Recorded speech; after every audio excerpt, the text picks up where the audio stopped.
fourth matchup of Playday number 7. We're just getting treated to all the new reworked maps today, and Osa is the first operator banned out by OXG.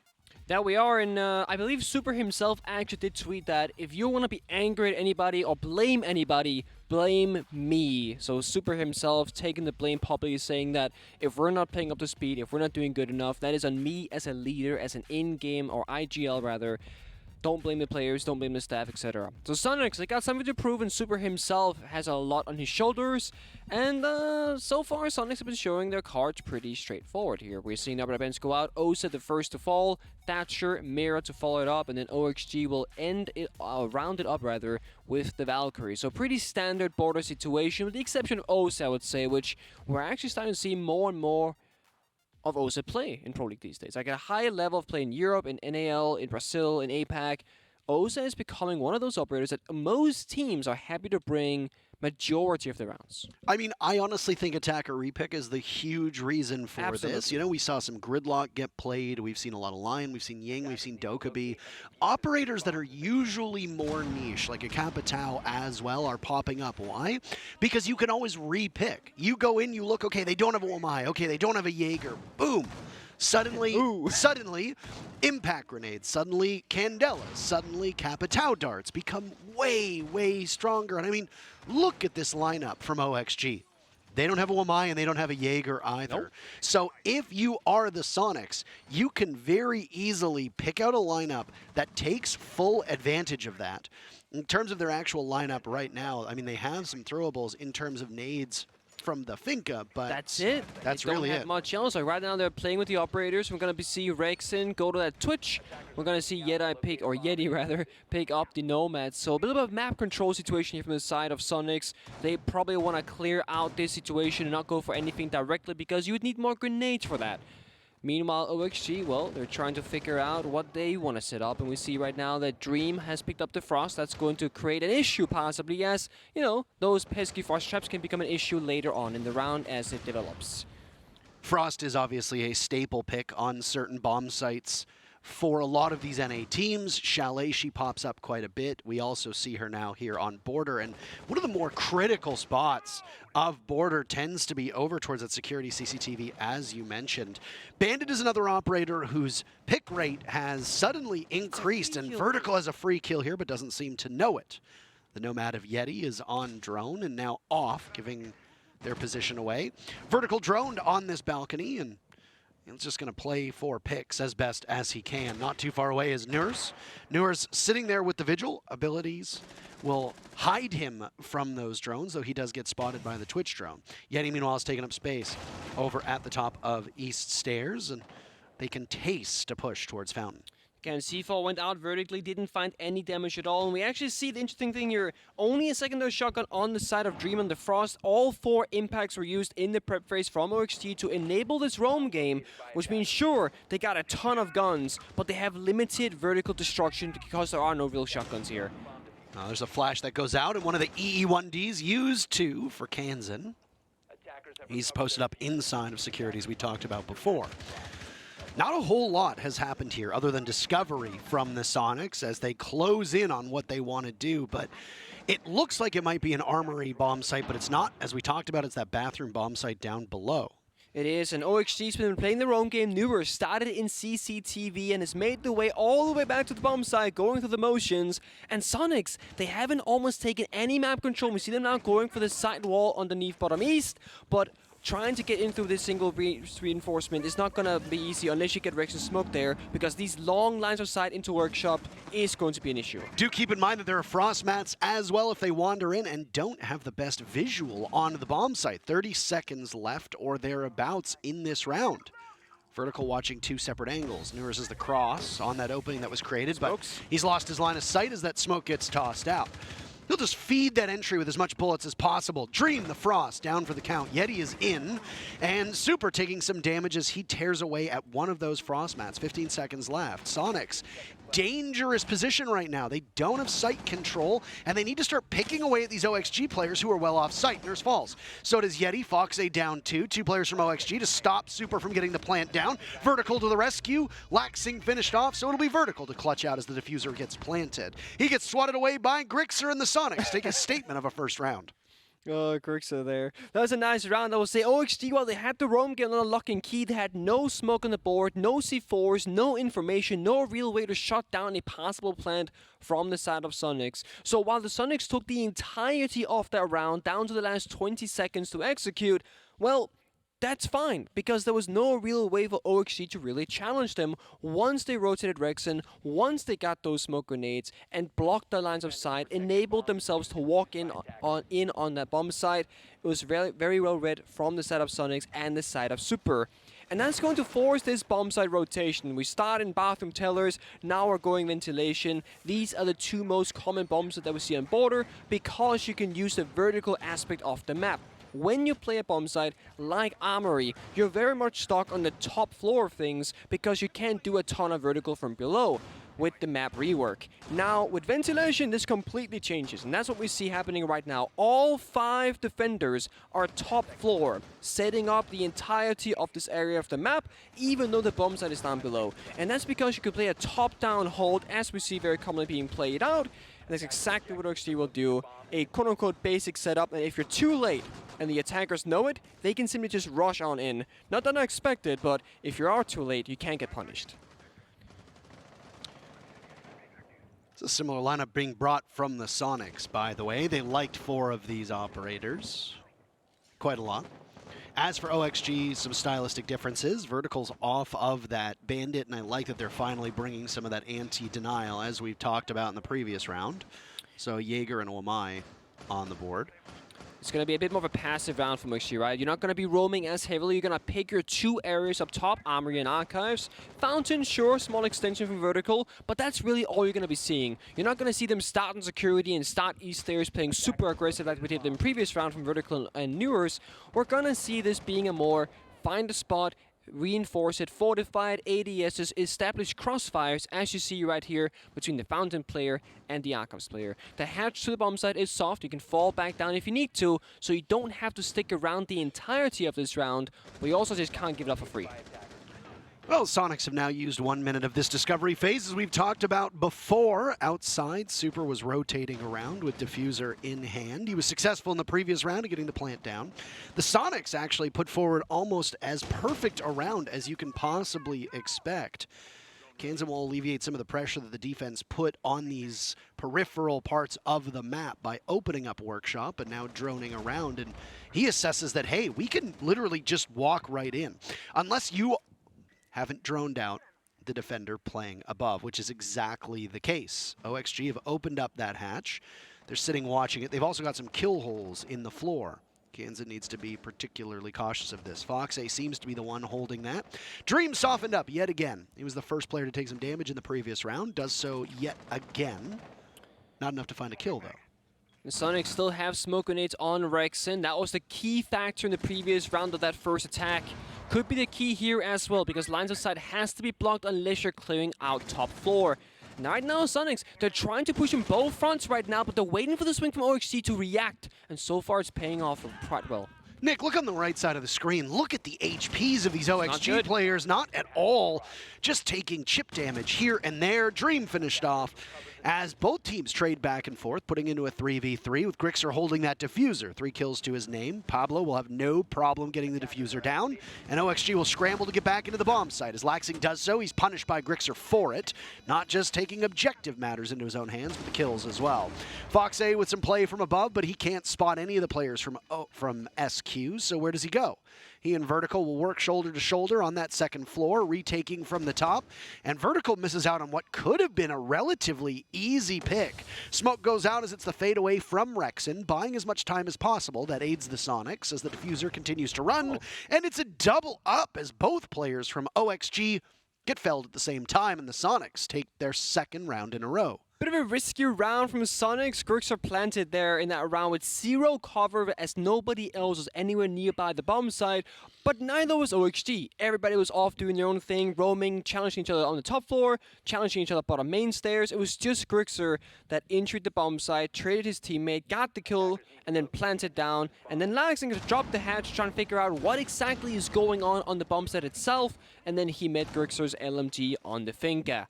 and that's going to mean that Soniqs are up 2-0 against OXG on what, to be fair, is an attacker favorite map of Border, so it's not a crazy surprise. But with how it's going on right now, we see it top center of your screen. Soniqs is currently in 9th place, being 1-5, basically tied dead last with Mirage on just 3 points.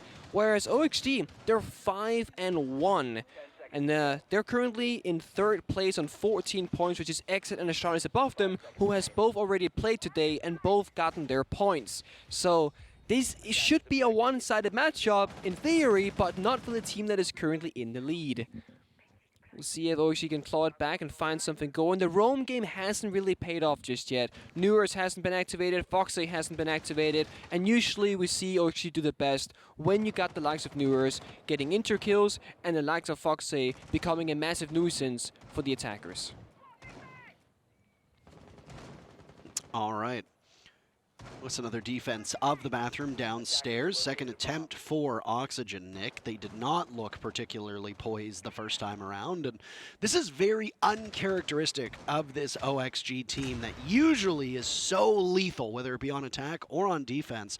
Oxygen have seemingly been beaten to the punch by the Soniqs time and time again on this Border matchup. And I'm not just talking first picks, I'm talking about every single engagement seems to go in favor of the Soniqs, and guess what? It happens again.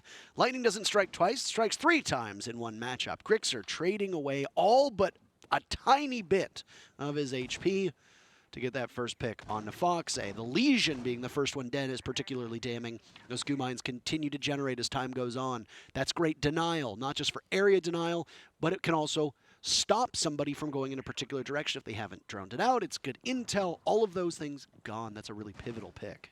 Map control as well, right? You only got 4 men on the ground now if you're OXG. That means that naturally you cannot hold as many areas, or you cannot hold them as strongly as before. Foxy, when he plays the best, is always a massive disturbance and annoyance, frustration for his opponents. Ooh. But it's the wallbang from Rexon that becomes annoying for OXG, and Kansas Nate follows it up, making this close to a flawless round in a 5 versus 2 with only Grixer having taken a single point of damage. With Vert, he answers back, evening back the score, trying to at least. But they need a lot more than just this. It's Dream and Vertical in a 2v4 with a minute left to go. They have to clutch it up for their side of OXG. It's a lot of work to be done, but there's a reason why Dream was so highly sought after by this Oxygen squad. Vertical as well has been so consistent, and this season in particular, he's really stood out for his squad. Back on this bandit roll as before. This same no grenade catching anti-utility setup from OXG was a bit of a head scratcher first time around, but oh my, okay, well, 2 unanswered picks from OXG make that 3, leaves Super in a 1v2, a drop from Dream. Super's gonna have the shakes as he has to pick his target, and he gets absolutely slaughtered by Dream. Oh my. Dream, what a clutch in his 2v1 with Vertical, and OXG get their very first round, breaking the streak that the Soniqs were on. It was started like a flawless round for Soniqs, and a 5 versus 3 turned into a 2 versus 4. Was clawed back by Dream and Vert, finding kills on both fronts on both sides, using the verticality to great length, but also Soniqs isolated targets, single-handedly running around or taking gunfights where they shouldn't, falling one by one with no trade, no refrag inside, and not being able to get down that diffuser as a unit, but rather as a single man standing on the side of Super. Arguably playing a little too forward, a little bit too loose, a little bit too aggressive, but OXG did a great job at punishing that, finding those 1 versus 1s, and then winning those 1 versus 1s. 2-1 now, as OXG has now played Telos twice with a single loss and a single victory, and they want to try that same luck here on the ventilation bomb site again. Well, they're just, they keep going back to these 2 reliable bomb Back and sites forth. here on Border and hope that it works out for you. Last time around, in regards to the lineup that they brought, well, it was the same thing. This mute, by the way, to...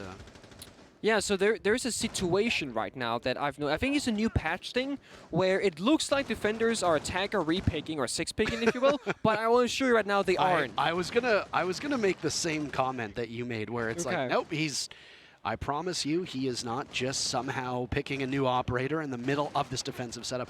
Could you imagine that? You lay down all your ADSs, and you're like, you know what? I'm done with Jaeger. And the gadgets just stay there. You switch over to another operator. It's like, how much can you put down in 45 seconds? It's almost like a challenge. Yes. But no, Dream is going to stay on this Frost operator. And the lineup that we see is exactly the same, minus I believe it was the Vigil that they had before on this bomb so site. Vert was the Bandit, Newers was the yes, the Vigil before. Yes, and that was back on their bathroom defense. So this looks very eerily similar to their previous workshop defense. Yes. We talked about how Frost works, and I mean, the traps are there to trip you up in the final moments of a round. That's when we tend to see them have the most influence. But there's a whole thought process as to why you bring a Frost in this situation that requires more than 1 minute and 50 seconds to get into. Let's not bog ourselves down with it, because the Soniqs have actually made quick work of getting to the exterior of the bomb site. Yeah, I think one of the big things to note that with the Frost is that you get the secondary shotgun, you get the bulletproof of the shield, allowing your further members, which is Laxing, Vertical, Newers, and Foxade, to get a better weapon. Again, no smoke on the board, no mute shotgun, none of that. We're enabling all 5 players with great guns by picking up the Frost as a secondary shotgun while still providing useful secondary utility and a bulletproof information. Yellow ping, speaking of that, the default blue camera was not shot from Soniqs, even though they had blue control for so long, and they get punished from it. It's a great trade. And another wallbang from Yeti. This is yellow pings. What an advantage that OXG had, and then Soniqs wrestle it right back, but those piles of lumber will prevent Yeti from a secure. He could potentially burn one of those breaching rounds, but will not do so. Instead, takes matters in his own hands, and it's the barrel of a gun to find Dream. OXG now trails in numbers. They've still got control of the upstairs. They can watch through these holes. Vertical gets tased by the Twitch drone, so he knows that he's under watch. That's a bit of mind games there from Rex, and even though it's a tiny bit of damage, it's still something where they know that there's a drone up top. It is, and he couldn't find it either, so like they know there's a drone, they don't know where it is. It does 5 damage per sap, which is minimal damage, but yeah, just disturbing or annoying your opponents here, playing with them here. Rexen has smokes, hasn't used him yet, and Super now wants to try and plant with 20 seconds left. And he's in the middle of the bomb site with Super nearby. The hatch from above being a main point of concern as Vertical takes down Super. Somebody else will have to pick up that diffuser, but Vertical being hunted up top. Rexen looks in the wrong direction. Vertical still here. Oh. Beautiful plays. A 4th will claim him the round. And Kansan with a mark on him. He's paralyzed. Vertical an easy clutch. Remarkable stuff from OXG as they equalize, picking up their 2nd round to tie the Soniqs. Exact same story. So, OXG, they go tellers, they fall. Then they go ventilation, they fall. Back to tellers, it's a 2 versus 4 clutch using the verticality of the map to win the round. Then back to ventilation for a 2nd time, and once again, Vertical, alive, uses the verticality to win the round. And Soniqs, they fall the exact same way as well, being too quick, not checking the vertical, not using the smoke grenades for lines of sight, not clearing all of top floor, and then not able to get the plant down until it's that 1 versus 1. Exact same thing has played out twice now, and OXG for the first time in this series are now tied up or equal since that 0-0 scoreline, but they also go into the tertiary bomb site of Armory. Now, this is probably the one bomb site that has changed the least, you could argue, with the map rework of Border, and it's also why a lot of teams tend to stay away from it as long as possible. As an attacker, it's very straightforward like before. You can take security into an armory attack, you can take security into a office attack, and it pretty much plays out the same way. You can't really play below as a defender, you can't really hold security, but some teams, like OXG, will make this early extension, see what they can make happen, and usually the goal here is to waste time, waste resources, and fall back. We really rarely see teams actually die in this security room because it's only a matter of time. This Oryx pick from Newers, by the way, is one that we've seen before on Border. He's the fastest operator in the game. He can dash very quickly. Also, in a pinch, can open up soft walls, but often one of the understated points of an operator like Oryx is that you can quickly relocate and get yourself out of trouble while using one of the most effective guns in the game on defense. T5. The T5, virtually 0 recoil, steady rate of fire. It shreds through your opponents. There's a reason why you You see Legion brought, even when his gadget itself was not as effective as it could be. That gun is incredible. Secondary shotguns open up hatches. You can jump back up hatches. There's a lot of things here. Now, they did actually nerf Oryx in this patch that came out today. It's like basically when you use your gadget to knock a player down, they will now recover faster animation-wise so that they're not going to be on the floor for as long. Very minimal nerf. Like, you don't typically use the gadget to knock over people, but rather knock over walls. So not really impactful in this situation.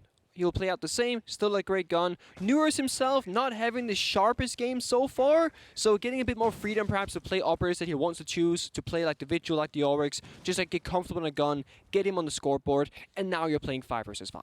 There was some damage done to Newers in that early gunfight as well, and there's nothing being brought to get you back up in HP, so he's just going to stay in that position. A smoke goes out. Another one. It looks like a nade follows up, tossed through, and there the Selmas will go onto the wall by Super to open up the single panel into Office. EE1D gadget goes off, a bit of disorienting effect for us as a viewer, so we get a good overhead view of OXG's setup. They're anticipating at this point an attack from Office, because that's where most of the emphasis has been from the Soniqs. And as you mentioned, you can't really play below. Well, Fox A is doing that, by the way, with a Nitro Cell in hand. Dream the first to get punished. Down goes Newers as well. 0-5. What is it with these entries so far? Unable to find the plot line. Fox A takes one down in Super and then follows up with a Nitro Cell to claim the player from Soniqs who held the diffuser. Needs to be retrieved. Laxing on a nice play, takes out Rexen. What was a 5v3 in favor of the Soniqs is very swiftly swung back, leaving 20 seconds to go. Soniqs will have to retrieve that diffuser. They haven't found out where Fox A is down below. Is there a Nitro Cell waiting for them? We know the answer is no. They likely do as well. So, gunfights are what's on the menu. And an 8-2 Vertical is prepared to do battle with them. Instead, they'll send Kansan out to engage, but it's Vertical on a huge play yet again to win the round on time after taking out the 2 players from Soniqs.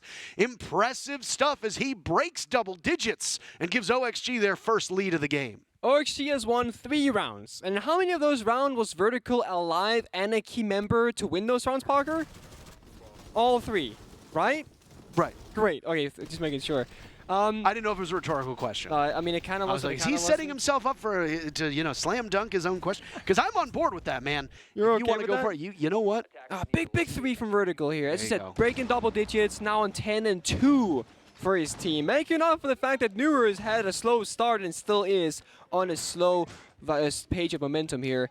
I will say Soniqs have now lost their 3 rounds in a row the exact same way. This time, it was the Vertical in reverse. They didn't have a single player worry about the downstairs hold, despite planting on the softest struck. I mean, to be honest, the planter of Soniqs were planting on a literal hole in the floor, and Fox A didn't even need to use the C4. That was simply just a line of sight from below that should very clearly indicate that somebody was downstairs, and you can plant anywhere else in the room, or just drone downstairs first before you start planting, and Soniqs once again skipped that crucial step of the round, and once again, because of that, they fell, the advantage rather, fell out of their hands. It's sloppy right now from inside of Soniqs. They had a great first 2 rounds. They read the situation, rotated people accordingly, used Rex and smokes from across the map, waited for him to deliver the line of sight, deny utility, and then round 3, 4, and 5, it's just the complete opposite where we're not using the smokes, we're not waiting for people to rotate, and we're not taking the time that we need to set ourselves up for success, and Vertical is absolutely abusing and exploiting that element from Soniqs. Well, it only took OXG some time to find themselves back in the game, and it must be quite demoralizing for Soniqs, as was talked about by the desk, and even we alluded to when we were doing our predictions, is that Soniqs have steadily seemed like a more confident and capable team. They know what plagues them and what ails this squad. Sometimes it can be really tough to figure out what needs to be fixed. They're going to have a gun duel now, but Yeti gets baited very well and nicely played by Vertical, the secondary there, as an Adrenal Surge burned by the Finka of Grixer almost gets Yeti out of harm's way. I want to say Newers might not have gotten a kill there, but he was vital for that situation. Baiting it out from the door, jiggle peeking, not taking the confrontation, allowing Vertical to just walk in from the right-hand side instead, blindsiding Yeti essentially. That is a Newers kill together with Vertical. That is a massive way of playing the game together in a 2 versus 1. OXG now cleaning up. It's another kill for Vertical. He's at 12 so far. The rest of his team combined for 8, and Newers has yet to find the scoreboard. So it was talked about. The question was Grixer versus Vertical today. The answer, absolutely Verticals. Grixer's not doing too bad at 7-3, tied with Rexen. Rexen had a slow start to the stage, but he's bounced back quite well. He has. Soniqs now, I mean, unless OXG throws bodies at them and gives them those isolated target, which so far, to be honest, when OXG are man down, they play it so disciplined. Let's see if they do that same thing when they're man up, and right now, they see them once again play together dynamically with the rotation hole, with Dream swinging out after Newers baits a player. Part of the problem when you're down so far on numbers is lack of flank watch. There's no dedicated flank watch operator for the Soniqs, and Nomad is absent, so you have to have a set of eyes do it instead. But Kansan suspects Dream is still in that same position, and it's a nade to blow him up. Oh, Newers can't buy a kill at all. Kansan on fire with that. A kill onto Newers now. Gives Soniqs a little bit of fight when it comes to the final 15 seconds, but not all that much, because guess what? The big daddy of them all. Vertical inside of the lobby. He's got patience, but Kansan wins it. What remarkable stuff, and it's a Frostbat to claim the final kill as the Soniqs try to vault their way into the bomb sites and find that they've leapt themselves off a cliff. The first half is in the books, Nick, and the score is 4-2 in favor of Oxygen, and that's 4 rounds in a row for the team formerly in first place. And just wanna really wanna nail this message home. The way Newers played that round, basically baiting the opponent into thinking that was a 1 versus 1, but in both instances it was a 2 versus 1. Earlier, Vertical and Break, he got the swing from the right-hand side. Later on, Newers was baiting out of office, and then Dream walked into the rotate to east stairs and once again got a free kill. Newers might not have kills on the scoreboard, but he is contributing massively in the last round at least, finding kills for his team. So the scoreboard doesn't tell the full story. We can also look at Soniqs, super 0-5 right now, and he is the IGL, he is the leader of his team. IGL means in-game leader. He's the captain and anything. He's also like half their coach. He makes their strats, watches their VODs, goes through reviews, etc. He brings all of that brain power, if you will. So we don't typically see Super pop off and get tons of kills. Wait, did you just say brain power? Brain power. Oh, that's a literal thing. That's how you... no. Do you know the song? Brain power. Do, do, do, do, do, do. It was a big song on Twitch for a while. That's why I mentioned it. Okay, just making sure. The chat. You are an older person. Maybe you didn't know. Like, you're not old, but you're older, because, like, I'm younger. What do you think, that just because I'm older, I listen to music, and what is this noise? You listen to music, but different music. You show me what you listen to. It's fine. Yeah, your music taste is great for the most part. Thank you. And, yeah. I appreciate you. You're welcome. One thing I want to talk about before we get too deep underway here in round number 7, Nick, is the first half. OXG not just really picked it up in the second half, but I feel like their focus on the bomb sites increased quite steadily. The first 3 rounds, Soniqs got the diffuser down every single time. Round number 4 and 5, Soniqs attempted but were unsuccessful. In terms of objective play, tip of the cap to Soniqs for that. But Oxygen gave so much ground to Soniqs and then realized we have to respect them a little bit more. They made some small changes. Neither team burned a timeout. OXG bounced back. And with that, there wasn't a single objective completed after round number 3 for the Soniqs. Yeah, I mean, I think you put it perfectly. Like, their eyes on the side was great. Their execution, however, not perfect from Soniqs. There are a few gaps, a few slits, and that's kind of where we see this show. They were the better team. They abused those areas. Verticals in particular played it phenomenally 4 rounds in a row, and that's where we see ourselves now, 4-2. We're not doing a lot here. We're waiting. OXG. We are about a rush side, I think, Parker, but soon, not yet. Sorry, can I ask permission to speak? Sorry, you can speak. Thank you. You gonna speak now? Yes, I'm going to. At my own pace, okay? I'm sorry. I just want to know I can. Oh, they're going. And there's a rush on in. You called it correctly. Talk of objective play while Dream wants to get that diffuser planted. Are Soniqs blind to this? Vertical knows he's got one cut off over towards Jalen. Now he'll head towards the back of the bomb site. As the diffuser goes down quite well, everybody's still alive in the server. Good patience as Vertical picks up a triple. He needs to secure these 2 kills, and he does just that. Kansan finishes him off as it's 15 kills for Franklin. The Sonics have something to say about this, though. Kansan in particular. He's pulled off a couple good clutches throughout his life. Can he do more of that? He's got 7 kills now, tied with Grixer and Rexen. It's him and Grixer, and it just becomes him. Foxay is there. Kansan picks up kill number 3 on top of the diffuser. This is the Devil's Split past the point of no return. At this point, you're just playing for kills. He'll get 4 of them. But the time had run out, and OXG get their 5th round in a row. I want to say there, Kansan in that like 1 versus 5 essentially played that phenomenally. He got 4 kills, read the situation, basically knew where that last player was, or at least an idea he was left all right. Very nicely done. Vertical in this injury, found the perfect timing, gets 1, gets the 2nd injure, finds the 3rd, then secures the double injure kill, makes 15 on the board. And that just leaves us with the whole Grixer versus Vertical. Well, we can start bringing, Kansan into that conclusion as well, because so far, he too is having a great game. And I think that's there it is. That is a tactical timeout from Soniqs. That's correct. The Sonics will be heartbroken after that one. A great set of individual efforts really do mask some of the problems that the Sonics have had, right? In this previous match, or in the previous round that we just saw, Kansan almost clutches. The round before that, Kansan almost clutches. Those were the only 2 really good looks that we saw from the Sonics. And again, having a clutch always requires a bit of help from your opponents. Yep. Always. Because if you've got 2 opponents on the left and right of a doorway, it's almost impossible for somebody to peek, get a kill, immediately 180 and kill the other.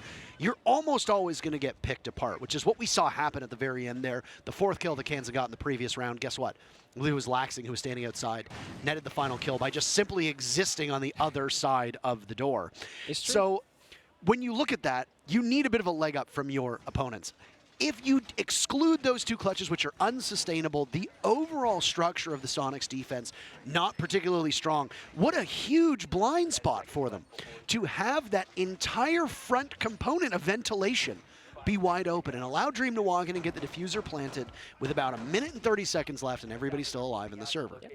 The impressive part is that, we kind of set the tone when it was OXG in the defense. Ventilation is a vertical bomb site. You play from above, you have vertical control, and then you force the attackers to attack above.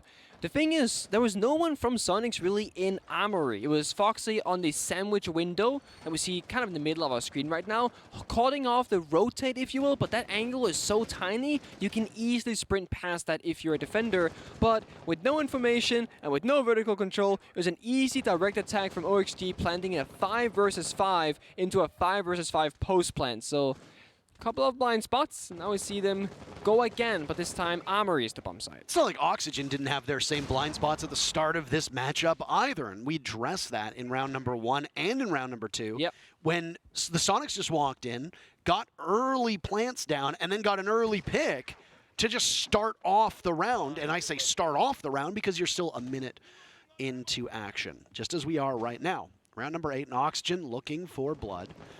There is an outside possibility that if OXG lose this match, they might not make the major. At the present moment, OXG are 2 rounds away from clinching 3 points. Will it guarantee them a spot at the major? Statistically, I don't believe it will. No, it will not. It still will take at least tomorrow's Playday. Yeah. But the Sonics could very easily play spoiler to this run because of how competitive the top of NA has been. So it's a do or die for OXG, or not do or die, but they know this game matters so much for them, even if for Soniqs themselves maybe it doesn't matter as much. I also think Soniqs, they willingly, they're here to win. They want to try and choose who gets to go to the major, and more importantly, get some points on the board from themselves, so stage 1 doesn't look to be a complete failure. We've still got 2 zeros on the board in both Super and Newers. Super, I don't want to say it's expected. No, but you are playing 4v5 sometimes. But there are times when... Oh, there he is! I'm sorry, Seth. My apologies. He's done. Laxing is removed from play, a consistent fixture for this OXG squad, and now Newers is gone as well. So there will be only one if you want to talk about Highlander. This full court press of Sonics is being met with aggression head on as OXG tries to win these gun duels, fails to do so. On this Armory defense, a bomb site that you said is often that tertiary because teams don't want to go to it. Well, in this case, OXG showing exactly why as attackers you might not want to go to it. It's Fox A and Dream versus 4 players from the Soniqs, and how do you lose that one? I'm a little confused. Dream has made it a 1v2, though, which is eminently more winnable. Super is still upright. A Yokai drone is in play. Grixer giving information. Super will push up for it. Oh, it's Grixer, actually. To win it, Super was miles away. I didn't realize the Echo was the one inside of Armory amidst the confusion and the chaos. That timeout obviously working because the Soniqs prevent a match point situation as they get round number 3. That they're doing it almost seems like OXG, or so I'm not sure exactly if this is like the case, but normally OXG don't have Newers going 0-7 or 0-8. Normally Newers goes in the map, finds a kill, and then you play 5 versus 4 and life is easy. But they're not finding the entries, they're not finding the opening kills on their attacking side, and they're also therefore not really getting a lot of map control.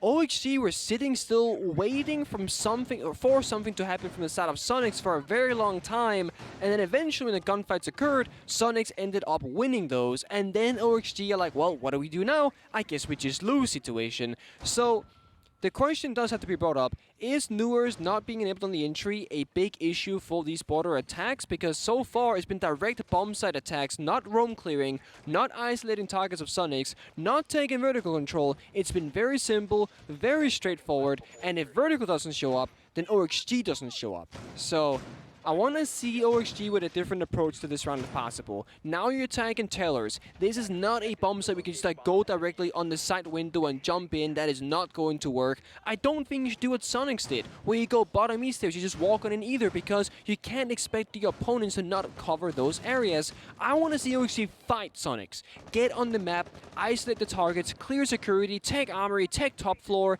and show why they are the better team and why they're known for their gunfights. Like physically fight them, maybe even like fist fight on get up from stage. your computers in between each other in the esports arena and just brawl. It's Vegas, so we can take odds on who. Yeti versus Laxing? Who do you think is going to come out ahead, right? That's a good question. I feel like Yeti would actually be. I think Yeti could single-handedly destroy that entire team. Also, people don't know this, but Rexon is like 6'3" as well. Rexon is a big boy. Yeah, he is actually a tall Rexon boy. is a big boy. So, not that Laxing's pipes aren't so impressive. Oh, I could look at those things all day. Oh, anyway, God. 1 minute in and we're still in the discovery phase. An IQ being brought. Is this the first IQ that we've seen This today? is, I believe, of all the games combined, it actually might be the first. I wonder if it's a response to the Pulse and the Mozzie being brought on the board. Obviously will help with the Mute too. Yeah, gonna help you kind of figure out the situation here as well, you know, what the setup might look like, but there are no Jaeger, there are no Wamai, so I do think you are correct. It's like a Pulse situation, might have seen that operator Could be, yeah. in the drone phase. You usually bring IQ as a direct counter to something. You're not blind picking an IQ most of the time, because if they bring a couple of the operators that we see from time to time, your IQ pick is often worthless because she doesn't have explosives. Sure, no projectiles, unfortunately. Maybe one day. Right now, OXG. They should think about giving her nades. I don't know. I think IQ with nades would be a rework the weird gadget, one. so it's like a visor like Jackal, or the pistol and scanner attached, and give her a gun 6. That way she gets both. No nades, but she gets the gun. I was making a joke about how she used to have grenades, Nick. It wasn't really that. She's not gonna get it back. As the kids as the kids on social media say, it's not that deep, bro. It's not that deep. It's not that deep, bro. You know what's not so deep right now? This attack is pretty simple. The defense, very well done from Sonic so far. Started top, moved down. Now they're holding Workshop, they're holding Bomb Side. Kansan, the only guy actually on the side itself, so if he falls, it's it's retake time from Soniqs. Kansan will have to go in, get a pick, and then immediately retreat as the magazine on that Roni is only 16 bullets, and that's a double flash as the drop from OXG comes on in. Kansan and Rexon, 2 big kills, keeping this one nice and tight, but Dream swats away any chance of more damage being done. Diffuser going down, down goes Newers. Soniqs circling the wagons. They know exactly where he is, and it's Rexon now with his own Roni'd out duel, leaving Vertical in a 1v4. He can pull this off. He's quite a talented player, but he looks in the wrong direction, and he's down for the count. No withstand available. The Soniqs make lemonade out of lemons on that one. Something has to happen for OXG to start winning these attacking rounds, and it has to come from Newers in one way or another, because so far in attack, he hasn't had any value outside the fact he plays Finger with the grenades and the adrenal surges. I'll go so far as to say exactly that. I think his gadgetry hasn't even been that important either. This is OXG effectively playing with a one-player handicap at this point, and I know know that for a player like Newers, who is new to the scene at this level, Yep. that it can be so hard when you have your first stinker of a match, especially somebody who has really made a name for himself over these 7 Playdays that we've seen. And this is his first, like, not great game. This is his first bad game. Don't Yeah. say not great. Okay. This is his first bad game. downright rotten, awful game. So when you're a newer player, you get affected by that. Even Yeah. some of the most miles that we see on veteran players, the most experienced players, still end up having a bad day. They get in a funk, and they can't break out of it. I agree with you. A role swap could potentially be good from OXG here, but you got 2 nades, you got 3 adrenal surges. Stay alive long enough to use those, assist your team, maybe use a nade to flush somebody out of position. Certainly. That could even be a big win, even if you don't net a kill from it. And this is where I hope, for the sake of OXG, that the veterans, Vert, Laxing, and Foxy can use their experience to help Newers shake the situation. And as I said in the TSM game earlier, the hardest kill and the most important kill of the entire game that you play is the first. Once you get past that burden, I feel like the round starts opening up for you. And it's weird how that works, but mentally speaking, that first kill just is a roadblock to some players. You're still searching for it. And we're still just kind of waiting for OXG, right? We're droning out, gathering information, holding angles, so if Soniqs moves too much, you might get a freebie. But what if Soniqs don't do that? What if they stand still? The pacing of this particular map has been all over the place. You've seen these bull rushes from teams. You've seen both Oxygen and Soniqs read that the defense is quite poor, get in, get the plant down. Everybody's still alive. 9 players are still alive. 8 players are still alive. And there's really no consistency with these teams, and he's 0-10 at this point. Newers, his position will only get worse. Didn't know that there was somebody playing on Yeti spot, playing from below. Not great. Ooh. Rexen, nice shot on a Foxay as well. That's 10 kills for Rexen. Yeah. And the Soniqs are making mincemeat of OXG. It goes from bad to worse as now it's vertical. They don't know him at all. They don't know his position at all. That's a 3rd kill from Yeti. Oh my goodness, what a dreadful round from Oxygen at this point. Dream will have to vault in. He has no idea where anybody is, but there's a Yokai drone that knows where he is on the window. Players can head on over if they want and see who can collect the head of Dream, but he's got 50 seconds, and I wouldn't be too surprised again to see another timeout get taken, and that's it. The timeout that was taken from OXG in the previous round, obviously not enough. Soniqs will take this round, tie us up at 5 apiece, and OXG will have essentially a 2nd timeout without Hopes being involved in the conversation. Yeah, this round was OXG trying to do the exact same attack as before, but this time with the one difference that Newers was taking armory control, but Hibana breached the armory wall, and when Newers walked into armory, well, Yeti got the kill through the Hibana breach from security, and then Newers goes 0-10. The round is over. It's a flawless one from Soniqs. And I do think taking a 2nd timeout here is like the perfect thing to do, because clearly whatever you just spoke about didn't change a thing. No. Foxay right now in the bottom of your screen, you can see him being quite vocal on the team cams while the rest of the team just sits and listens.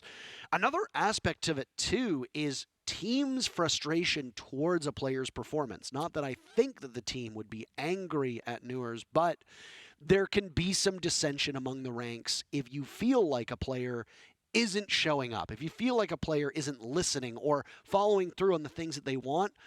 There are emotions that can tie into that and can drag the rest of the team down too. So there's a lot of considerations to be had here, and I know that we're kind of throwing Newers under the microscope right now, but I honestly think this 0-10 performance is the story of this matchup at this point. If Newers is able to at least trade himself out on half of these rounds, 5 kills, I honestly think that's enough for OXG to take the win and seal the deal on this matchup. But we're going to go all 12 rounds. Soniqs won 3 in a row now, looking far more confident. Yeah. Yeah, I mean, I want to say that when you see OXG struggling on the entry department, and then you see your injured player being 0-10, I mean, that's kind of why it's a big deal. It's not like they're struggling with like the late game plant situation. No, they're struggling with the first minute and a half, give or take, and that's where your boy Newers is the main person, because he is the entry player for your team. But I also want to take a look outside of Newers and just look at OXG. To be completely honest, if Vertical wasn't 15-7 or 15-2 as he once was, popping off 3 rounds in a row, this game would probably already be over and Soniqs would have won. So while we can say that Newers isn't having the greatest game, this is his worst individual performance in his entire Tier 1 career so far, which is a very short career, 7 games. If it wasn't for Vertical and Dream in that 2v4 and then Vertical for 2 rounds after, none of OXG looks impressive. So yes, Newers bad game, but overall OXG not looking great as a team. It's very important to look at. One thing that Super talked about in his interview was that they spent a lot of time after Six Invitational focusing on the 3 new maps that were added, Theme Park, Skyscraper, and Border. And they kind of forgot some of their fundamentals, and the Soniqs kind of forgot some of their more traditional maps, and that was what Super said was the big issue with the team. Well, guess what? You're on Border right now. This is one of the newer maps that they supposedly focused all their effort and mind on, and things are going pretty well for them at this point. If they lose the next 2 rounds, you still go out 7-5. You still were able to claw it back and compete with a team that entered the day at number 2, entered the day, I believe, actually, at first, if I remember, before all of the games started, and has looked so strong. Yeah. You're right in that aspect. It's been Astralis and OXG leading the front, if you will, of NAL this season, which is very surprising to a lot of people, like myself included. And OXG right now has a great chance to prove themselves that this was not just like a first 7-game success. We're going to keep going for 8 or whichever, or the 7th game here. And again, the first 2 minutes are very slow. It's going to be an armory direct attack, we see. Wall has been breached open. Retero drones from the Flores operators going through the bomb site. Newers gets a kill! He did it! He did it! Rexon off the board. 5v5 now enabled. Everyone's got a kill. Well played by Newers to get that very first kill. Nobody in the basement anymore. I mean, Newers still needs to get a few more, but that's a big first pick. 1 nade still available, all 3 adrenal surges as well with 40 seconds to go, and he picks up to number 2. I don't know what this timeout has done, but now his coverage of Dream getting the diffuser down, that will be the main focus. Grixer will take the engagement himself. Down goes Newers, no adrenal surges to be used, none to be spared as Grixer looks for another, but they elude him. Super's there for backup. The focus for OXG onto that main armory breach, but it's a split push now. As Foxay takes down Kansan and Super falls to vertical. Grixer in a 1-man stand to try and stop match point, but he cannot. OXG breaks the 3-round streak, and they're on match point with 1 round to go. Yeah, that first kill is the hardest. Newers gets 2 in 1 round and was a really good adaptation from OXG to do that split attack at the tail end of the attack. Basically not making sure that not everything comes from one angle, where the yokai was, the bulletproofs, etc. The side of Soniqs actually had so much information that round. They had a yokai above the half wall that was giving yellow pinks information the entire time. So when Newers went for a grenade cook, they said, yo, swing this guy, it's a free kill. And we saw them do exactly that. Find some kills, and it looked like a possible clutch for Grixer for a short moment there, but shut down by OXG. And this might be our final round, or our final defense from Soniqs in this half, because, well, we gotta go OT if Soniqs want to see another round in this game. Which is good if you're an Oxygen fan, because you still pick up points in overtime. You do. Every single point matters. And the landscape right now of the NA League, if you didn't watch the first couple games, I apologize. Obviously, we have to spoil the results for you. But OXG sits at 14 points. Astralis at 17. That's Astralis in first place overall and have effectively clinched a spot to go to that major. Mathematically, they haven't yet. But it seems extremely unlikely that they won't. Xset in second with 15 points. OXG 14 points. And Beast Coast in 4th with 13 points. Surprises across the board. Dark Zero in 5th with 12 points, and Space Station with 11 points. So there is a possibility that of those 6 teams, with the exception of Astralis, because they seem almost guaranteed to go at this point, any of the other 5 teams can make it. OXG will need every single point they can get. Obviously, a win is the desired outcome, but you don't want to take any chances. You don't want to take any gambles. You make it to OT, at least you get something for your troubles. As for the Soniqs, they're playing for SI points and standings in the lower portion, and that's about it. And the start of a pivotal round for them to try and stun us by taking out OXG does not go particularly well. That's a depth charge from Foxay as the nade blows up Yeti, and the Soniqs are down a man. And this is where OXG are their strongest. When they play 5 versus 4, for some reason, kills always comes their way, Oh, wow. and Neuros follows up onto Rexen again. Third kill for him, 2 for OXG on the round, 3 versus 5 now. OXG just needs the discipline and to slow down the gameplay, to not throw a massive lead in this round, and show that for one of the first times in this entire series, they can keep the lead. And there have been 3 instances where the Soniqs lost a number of players and still bounced back with a clutch. Twice with Kansan and once almost with Grixer. Not enough for the win, but a bounce back still to be had. There's an opportunity for it to be 4 rounds now. As the Soniqs stare down the barrel of a gun. Oxygen at just over a minute left. They've got time to work with. They'll cut through the castle barricades, the reinforcements. And the thing is, when you've got a numbers advantage the way that OXG does, you can put 2 of those players up top. This is one of those bathroom defenses where you see the Soniqs have players on the top floor. It's going to be incumbent upon Vertical, who's been a bit slower, but 2 huge kills. It leaves Super in a 1v5, but a flawless round. That's an exclamation point. OXG take it 7-5, 3 huge points for them. And their spot at the Charlotte Major seems all but secured, not mathematically so, but extremely unlikely that they won't be able to make it. This was a match they needed.